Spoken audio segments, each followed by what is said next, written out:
Very warm welcome on this India's largest e-learning platform, that is Unacademy, right? So I'm Abhishek, your host, your instructor, tutor, and my educator's code is draft. That is, अगर आप इसको further use करते हैं तो 10% discount आपको मिलता है Unacademy पे कोर्सेज पे, राइट? सो ये करंट अफेयर्स का सेशन है. इसमें हम इस समय चल रहे हैं, मतलब जब ये होगा, जब भी होगा, डेली होगा, तो जब भी हो रहा होगा उस समय के जो सबसे इम्पॉर्टेंट न्यूज़ हैं हमारे पॉइंट ऑफ व्यू से, यूपीएससी के पर्सपेक्टिव से, उस पर फैक्ट इनरिचमेंट. मैंने अपने पहले सेशन में बताया था कि तथ्यों से इनरिच करना हम अपने करंट अफेयर्स को इस पर्पस का मुद्दा है, राइट?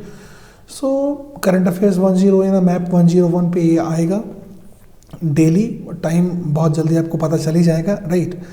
बाकी हमारे एफर्ट्स को हम अपने एफर्ट्स को काफ़ी मतलब ऑनेस्टली यहाँ पे पोर्ट्रे करने की कोशिश कर रहे हैं. बाकी आपके कोऑपरेशन के ऊपर डिपेंड करता है. Apart from that also Unacademy has many things to give you. मेरे बारे में अगर मैं बताऊँ तो my name is Abhishek. Teaching काफ़ी एक डिसेंट एक्सपीरियंस रहा है मेरा. Belong to your generation, so contemporary और काफ़ी इनोवेशन लाने की कोशिश करता हूँ, जो कि आप देखेंगे ज़रूर मेरी पढ़ाई में. एब्सोल्युटली बाइलिंगुअल रखता हूँ अपनी चीज़ों को मैं, ताकि मैं हिंदी और इंग्लिश में आपको तकलीफ ना हो. बहुत सारे सक्सेसफुल स्टूडेंट्स को मैंने मेंटोर किया है over the period of time. So इसका एक अल्टीमेट एडवांटेज आपको डेफिनेटली मिलेगा, that is my assurance. Apart from that also आप इस एक रिवॉल्यूशनरी प्रोसेस का फ़ायदा ज़रूर उठाइए, right? Top educators, variety of options of the courses, right? और उसके बाद इसमें जो कोर्सेज हैं उनके बारे में आप जानते हैं, like this is plus and iconic, right? So इसकी मॉनिटरी वैल्यू क्या है वो आप ज़रा देख लीजिएगा और उसे कंपेयर कीजिएगा आप अपने एक्सपेंसेस से, जो एक जनरल एवरेज स्टूडेंट को तैयारी के दौरान लगता है. ऑप्शंस की बात देखिएगा, आप वो देखिएगा, आप अपने विवेक से फैसले लीजिएगा. I mean don't know stressful persuasion में मत जाइए, right?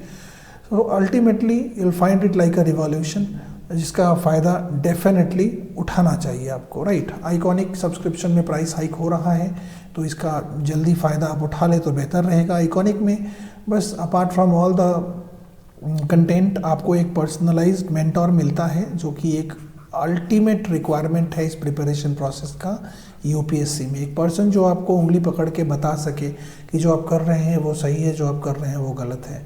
So this is like a very nice thing in the iconic subscription. So चलिए हम अपने मुद्दे पे आते हैं, क्योंकि ये सेशन काफ़ी शॉर्ट है और मुझे बताना आपको बहुत कुछ है. तो पहला पॉइंट जो मैंने लिया है that is Tepesia, very important thing. एक साइंस सिटी है, राइट, जो ओपन हो रहा है at the outskirts of Guwahati. आप जानते हैं गुवाहाटी इज इन आसाम. टेपेशिया एक जगह है in the outskirt of Guwahati, जहाँ पे एक साइंस सिटी इनॉग्रेट कर रहे हैं आसाम के जो वर्तमान सीएम हैं. तो कौन है भाई वो? सर्बानंद गौड़ा. अगर आपको ध्यान रहे तो ये सब बातें याद रखिए. मैं बार बार कहता हूँ फैक्ट एनरिचमेंट मेरा मकसद है.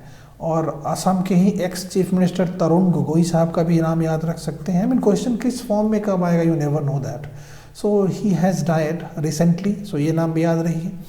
अभी वर्तमान के जो सीएम हैं असम के, दैट इज सर्बानंद गौड़ा साहब, तो इन्होंने ही इनॉग्रेट किया है साइंस सिटी. नाम याद रखना ज़रूरी है, that is Tepesia. It is located in the outskirts of Guwahati.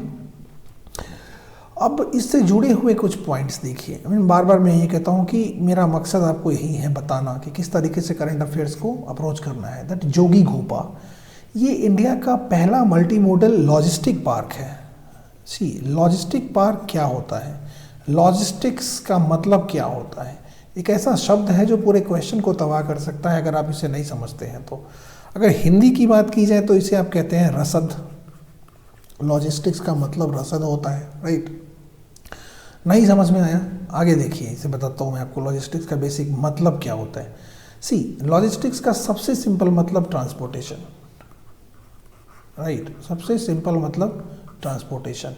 एक वस्तु जो किसी कल कारखाने में बनता है उसे कंज्यूमर के पास पहुंचाना, उपभोक्ता के पास पहुंचाना, और इसके दौरान जो बीच में जितना भी इंफ्रास्ट्रक्चर आया, रोड से लेकर बसें, truck, train, airport, warehouses, गोदाम, गोडाउन, कोल्ड स्टोरेज, सब लॉजिस्टिक्स कहलाता है. मेन बेसिक सेंसेस में ऐसे ट्रांसपोर्टेशन कहते हैं। तो जोगी घोपा का नाम किस लिए याद रखना है? बिकॉज ये इंडिया का first multi modal logistic park है। Very important word, Jogighopa is again in Assam. तो जब आप तपेसिया पढ़ते हैं तो ये सारी चीज़ें भी आपके दिमाग में आनी चाहिए, और इंडिया का पहला है तो ऑटोमेटिकली इंपॉर्टेंट बन जाता है। मल्टी मॉडल लॉजिस्टिक पार्क्स, अब फिर वही बात है कि लॉजिस्टिक पार्क्स ऐसे पार्क्स में होते क्या है। सी, एक ही जगह पे आपको कोल्ड स्टोर मिल जाएगा, ठीक है, व्हीकुलर पोल्यूशन कंट्रोल सिस्टम मिल जाएगा आपको, ठीक है, मैकेनिकल सपोर्ट मिल जाएगा, मतलब गाड़ी स्टोरेज सोल्यूशन मिल जाएगा। एक ही ऐसी एक लोकेशन होगी तो गाड़ी, मान लीजिए एक ट्रक सामान लेके यहाँ से चल के यहाँ पे आती है, राइट। अब ये सामान लेके कहाँ आज की तारीख में वो कहीं और जाती है, फिर खराबी हो गया तो कहीं और बनाता है, फिर उसे स्टोर करने किसी और लोकेशन पे जाता है। अब इस ट्रक को सीधा यहाँ पे आ जाना पड़ेगा, सारी प्रॉब्लम सॉर्टेड आउट हो जाएगी। सो सिटी में जो कंजेशन है उसको भी सपोर्ट मिलेगा इससे। So this is the concept of multi modal logistic park. Jogighopa इसीलिए न्यूज़ में है बिकॉज पहला multi modal logistic park India का यहाँ पे ओपन हुआ है। गवर्नमेंट ऑफ इंडिया चाहती है ऐसे मल्टी मॉडल लॉजिस्टिक पार्क्स को शुरू करना, तो पहला है आपका जोगी घोपा आसाम। सो टेपेसिया से दिमाग में आना चाहिए आपके। Then you have Neom. अब ये और भी इम्पॉर्टेंट एक वर्ड है, आई मीन नियोम। अब मैंने प्रिंस ऑफ सऊदी अरेबिया का नाम फोटो भी आपको इसलिए यहाँ पे दिखाया है बिकॉज अगर आप नाम जानते हो तो that is Mohammed bin Salman. Mohammed bin, you have Salman. क्यों दिखाया मैंने? बिकॉज नियोम का संबंध इनसे है और नियोम हमारे इसी कंटेंट से रिलेटेड एक मुद्दा है। So why it is important? NEOM है क्या भाई? एक $300 बिलियन का प्रोजेक्ट है, एक most advanced city Saudi Arabia बनाने जा रहा है। I mean top notch high standards का $300 बिलियन का एक प्रोजेक्ट है ये। सो नियोम इसी एक हाईली एडवांस्ड सिटी से रिलेटेड जो प्रोजेक्ट है that is basically known as the NEOM, जो ताबूक प्रोविंस सऊदी अरेबिया का है, ठीक है, ताबूक, वहाँ पे ये सिटी बनाया जा रहा है। $300 बिलियन का यह प्रोजेक्ट है, राइट। सो अनडाउटेडली जब तपेसिया हमारे दिमाग में आता है, राइट, तो ये सारी बातें आपके दिमाग में आनी चाहिए। That is NEOM, that is Jogi Ghopa. NEOM तो तपेसिया तो बेसिकली एक साइंस सिटी है। साइंटिफिक एक्टिविटीज़ को प्रमोशन देने के लिए साइंस सिटी, बहुत सारे लैब्स, बहुत सारे जो इंफ्रास्ट्रक्चर विज्ञान को चाहिए वो सारी चीज़ें एक जगह मौजूद होती हैं। तो तपेसिया ये है, बाकी सारी इंटर रिलेटेड चीज़ें मैंने आपको बताई। सब बहुत इंपॉर्टेंट है। ऐसा कोई एक वर्ड एक पूरा क्वेश्चन स्पॉइल कर देता है। मैं बार बार कहता हूँ यही मकसद है इस सेगमेंट का कि जो आपका गिव मी मिनट, जो आपका फैक्ट है वो हर सेकंड पे इनरिच होता चला जाए। This is the purpose of this segment, और इसीलिए हम रिलेटेड चीज़ें यहाँ पे देखते रहते हैं, राइट। सो चलिए फिर आगे बढ़ते हैं, मतलब मकसद सेगमेंट का यही है, राइट। आगे बढ़ते हैं। DSIB again a very important word, full form पहले ध्यान रखिए, domestic systematically important banks, right. आम से समझ में आई क्या होगा? डोमेस्टिक मतलब घरेलू, सिस्टमेटिकली मतलब तकनीकी रूप से, और इम्पॉर्टेंट मतलब महत्वपूर्ण, बैंक मतलब बैंक।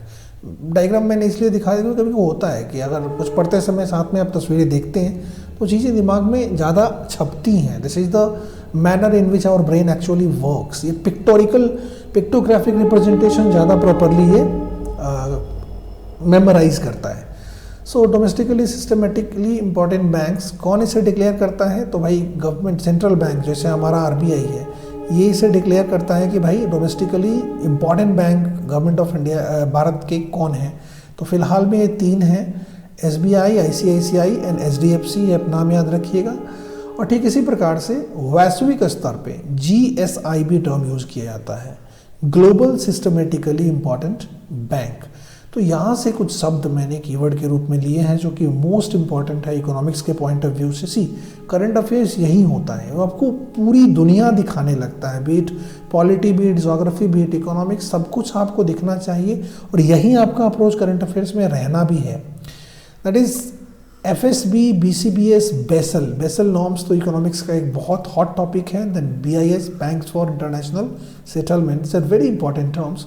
सो मैं आपको बता देता हूँ। FSB मतलब ये जो DSIB डिक्लेयर कौन करता है? Central bank of the country, तो हमारे यहाँ RBI हो जाता है। और ये जो GSIB है, वैश्विक स्तर पे ऐसे बैंकों को कौन डिक्लेयर करता है? तो FSB एंड BCBS दोनों मिलके। अब FSB इज कौन है? फाइनेंशियल स्टेबिलिटी बोर्ड है, इसे फाइनेंशियल स्टेबिलिटी बोर्ड कहते हैं। And BCBS is your Basel committee on banking supervision. अब ये वर्ड आया ना, Basel, Basel committee on banking supervision is BCBS। Headquartered है बेसिकली ये बेसल में। बेसल में जानते हैं, बेसल ये एक्चुअली स्विट्जरलैंड में है।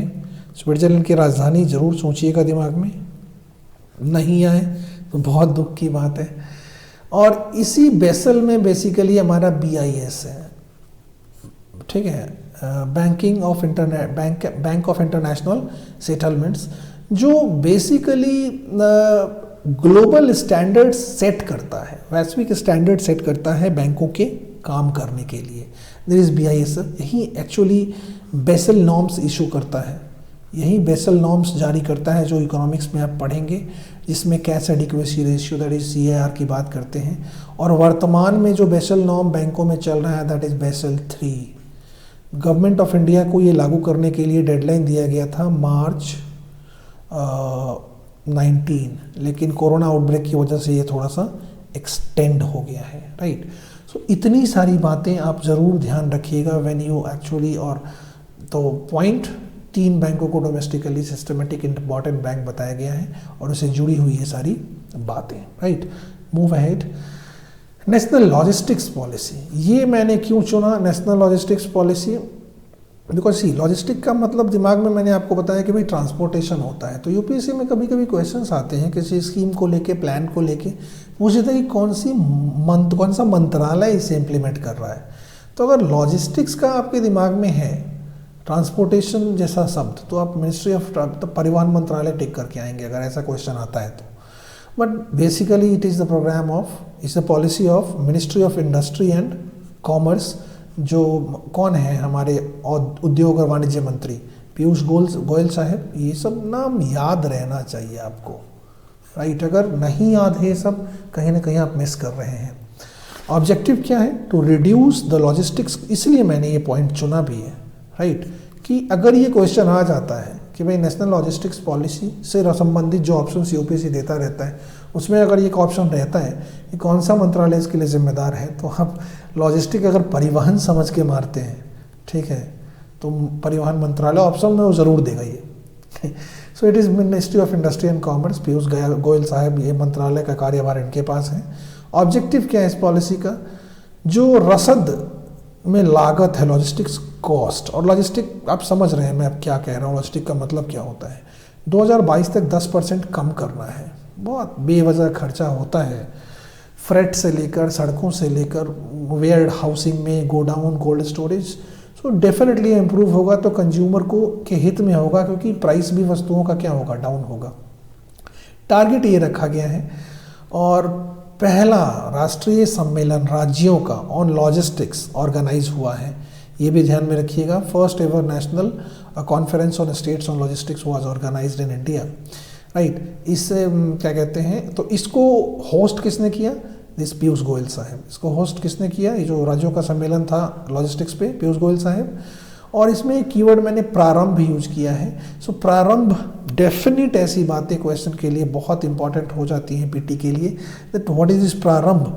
तो इस बेसिकली एक कार्यक्रम है जो मतलब कोमेमोरेट करने के लिए, अगर आपको एक योजना का नाम याद हो, स्टार्टअप इंडिया, जिसके तहत छोटे छोटे स्टार्टअप को गवर्नमेंट ऑफ इंडिया प्रमोट कर रही है ताकि रोजगारी की स्थिति सुधरे। लेकिन बीच में कोरोना ने आकर सारे प्लान की मतलब ऐसी की तैसी कर दी। Anyways that was like not in our hands. So startup India was a programme of government of India, जिसके अंतर्गत रोजगारी को कम करने के लिए, बढ़ाने के लिए, बेरोजगारी को कम करने के लिए इसका मकसद था दैट स्टार्टअप को प्रमोट करना है। स्टार्टअप मतलब स्मॉल वेंचर्स, बिजनेस, राइट। इसका 5 वर्ष पूरा हुआ है। 500 वर्ष पूरा हुआ है, तो इसी को कोमोमेरोट, इसकी याद में, इसको फेलिसिटेट करने के लिए, राइट, ये कार्यक्रम प्रारंभ इंडिया में सेलिब्रेट किया गया। ठीक है, सो ये प्रारंभ याद रखिएगा। फिर नेशनल लॉजिस्टिक्स पॉलिसी से जुड़ी हुई बातें मैंने बताई हैं आपको, वो याद रखिएगा। नाउ मूविंग अहेड, एक बड़ा पॉपुलर न्यूज़ है नेताजी एक्सप्रेस। कुछ ज़्यादा खास नहीं है, but the person related is very important, that's why I pick this news. ये कॉमर्शियल पैसेंजर ट्रेन है पश्चिम बंगाल की, हावड़ा कोलकाता में। उसको रीनेम किया गया है बिकॉज जो नेताजी सुभाष चंद्र बोस की बर्थ एनिवर्सरी है वो सेलिब्रेट की गई है, की जाएगी ऑन 23 जनवरी। तो एक तरीके से आप समझ लीजिए उन्हीं को ये श्रद्धांजलि है। एंड इट इज़ 1897 में इनका जन्म हुआ था, बिग फिगर। सो इस 23 जनवरी को पराक्रम दिवस के रूप में मनाया जाएगा या नेशनल ब्रेवरी डे के रूप में। Again a very important thing. और नेताजी एक्सप्रेस हावड़ा कोलकाता मेल को रीनेम किया गया है। इसमें और सारी बातें कुछ ज़्यादा इंपॉर्टेंट है नहीं। ये पराक्रम दिवस was very important, that you must keep in mind, 23 जनवरी। और सुभाष चंद्र बोस का नाम आते ही अगर आपको Forward Bloc, Indian National Army, Azad Hind Fauj, ये सब नाम दिमाग में नहीं आते हैं, और इन पे अगर 2-3 पंक्तियाँ आप रिकॉल नहीं कर पाते हैं तो प्लीज़ अपने प्रिपरेशन को चेक कीजिएगा। ये दिक्कत वाली बात है। Moving ahead, you have the very important person on the screen, that is S. आर्य राजेंद्रन, एक महिला है। तस्वीर आप देख सकते हैं। तस्वीर मैं इसलिए आपके सामने रखता हूँ बिकॉज तस्वीरों को याद करने की आदत दिमाग को ज़्यादा होती है। It might stay in your mind, और अगर एग्जामिनेशन हॉल में क्लिक कर गया तो फिर उससे बड़ी बात क्या होगी। इंडियाज़ यंगेस्ट मेयर बनी है 21 साल में, तिरुवनंतपुरम कॉरपोरेशन, म्यूनिसिपल कॉरपोरेशन में, that is Kerala. CPIM, that is, आप तो जानते हैं साउथ में कम्युनिज्म का बोलबाला है, तो CPIM की ये सदस्य हैं। अब इससे जुड़े हुए पॉलिटी की बातें, करंट अफेयर्स आपको सारी दुनिया दिखाता है, राइट। SSC, यहाँ पे पॉलिटी कैसे आता है। अब म्यूनिसिपल कॉरपोरेशन मतलब नगर निगम की बात आए तो 73वां एवं 74वां संशोधन आप कैसे भूल सकते हैं, और अगर याद नहीं है तो याद कीजिए, राइट, कि भाई जो 1992 में अमेंडमेंट्स हुए थे तो 73rd अमेंडमेंट के द्वारा भारतीय संविधान के 9वें भाग में और 74वें संशोधन के द्वारा भारतीय संविधान के 9A पार्ट में, ठीक है, अर्बन लोकल जो रूरल लोकल बॉडीज़ हैं, मतलब ग्रामीण क्षेत्रीय संस्थाओं की और शहरी स्थानीय निकायों की स्थापना की गई थी। तो 9 में जो रूरल लोकल बॉडीज़ हैं, जिसे आप गांव के स्तर पे ग्राम पंचायत, ब्लॉक के स्तर पे, दैट इज प्रखंड के स्तर पे पंचायत समिति और डिस्ट्रिक्ट स्तर पे जिला परिषद करते हैं, इसका वर्णन पार्ट 9 में भारतीय संविधान के किया गया। और जो आर्टिकल्स हैं वो बेसिकली 243 से लेकर 243O तक है। It is all related to the panchayati raj व्यवस्था, 3 टियर सिस्टम। और फिर भाग 9A में अर्बन लोकल बॉडीज़ को, शहरी निकायों को जगह दी गई। और इसमें जो आर्टिकल्स हैं रिलेटेड, मतलब जो आर्टिकल्स हैं वो 243P से लेकर 243ZG तक है। कभी कभी एग्जाम्स में बीच वाला पूछ देते हैं, वो बहुत तंग कर देते हैं, तो खैर कोई बात नहीं। सो 73rd एंड 74th अमेंडमेंट जो थे वो दैट वाज रिगार्डिंग दिस पंचायती राज व्यवस्था एंड म्यूनिसिपल कमिटीज़। तो 9A पार्ट 9A 9B 9 और 9A मैंने बता दिया। Urban local bodies, urban local bodies मतलब बेसिकली जो शहरी निकाय होती हैं। हमारे देश में 3 स्तर पे आज शासन व्यवस्था काम कर रही है। एक केंद्रीय स्तर पे, एक फिर राज्य स्तर पे, और जो सबसे नीचे है वो शहर और गांव के स्तर पे। तो ग्रामीण स्तर पे you have the panchayati raj व्यवस्था एंड शहरी स्तर पे यू हैव द नगर पालिकाओं की व्यवस्था। अब अगर आप अर्बन लोकल बॉडीज़ की बात करें, मतलब शहरी स्तर पे इन निकायों की बात करें, तो बहुत तरह तरह के होते हैं। You have 8 different types: municipal corporation, municipality, cantonment board, right, town area committee, बहुत सारे होते हैं, 8 प्रकार के होते हैं। Don't need to read that much, but इसमें जो सबसे इंपॉर्टेंट होता है दैट इज म्यूनिसिपल कॉरपोरेशन। सबसे बड़े शहरों के लिए होता है, जिसे आप नगर निगम कहते हैं। और इसका जो हेड होता है, सबसे बड़ा पद, वो मेयर का होता है।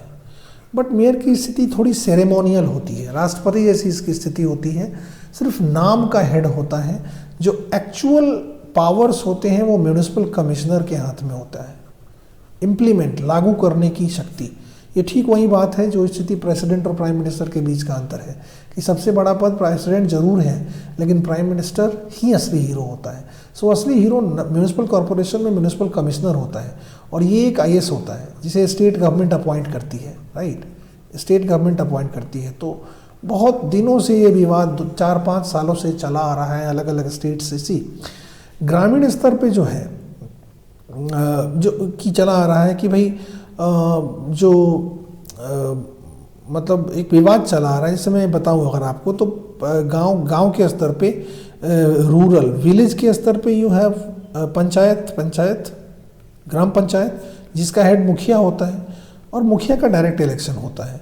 देन यू हैव राइट प्रखंड के स्तर पे पंचायत समिति जिसका हेड सरपंच होता है। And then you have this zila parishad district स्तर पे जिसका हेड उसका चेयरमैन होता है। सो मुखिया का इलेक्शन तो डायरेक्ट होता है लेकिन ये सरपंच और चेयरमैन का इलेक्शन इनडायरेक्ट होता है। और ठीक उसी प्रकार से म्यूनिसिपल कॉर्पोरेशन की जो ये हेड होता है मेयर, उसका भी इलेक्शन इनडायरेक्ट होता है और इसका कार्यकाल 1 साल का ही होता है। सो सेरेमोनियल हो जाता है। बहुत दिनों से विवाद चल रहा है कि जो ये ग्रामीण स्तर पे या शहरी स्तर पे जो ये निकाय हैं जिनके जो हाईएस्ट अथॉरिटी जिनका इनडायरेक्ट इलेक्शन होता है उनको उनका डायरेक्ट इलेक्शन हो और उनकी अथॉरिटीज एक्सटेंड की जाए, उनके हाथ में वास्तविक शक्तियाँ दी जाए। सो ये एक मुद्दा जरा दिमाग में रखिएगा और नाम भी ये दिमाग में रखिएगा, दैट इज एस आर्य राजेंद्रन।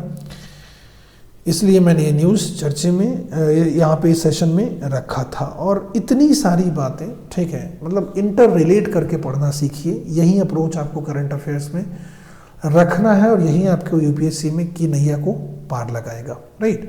सो कैसे मतलब इंटर रिलेटेड चीज़ें हैं, कैसे कभी पॉलिटी आता है, कभी जोग्राफी आता है, कभी एनवायरनमेंट आता है, ये देखिएगा।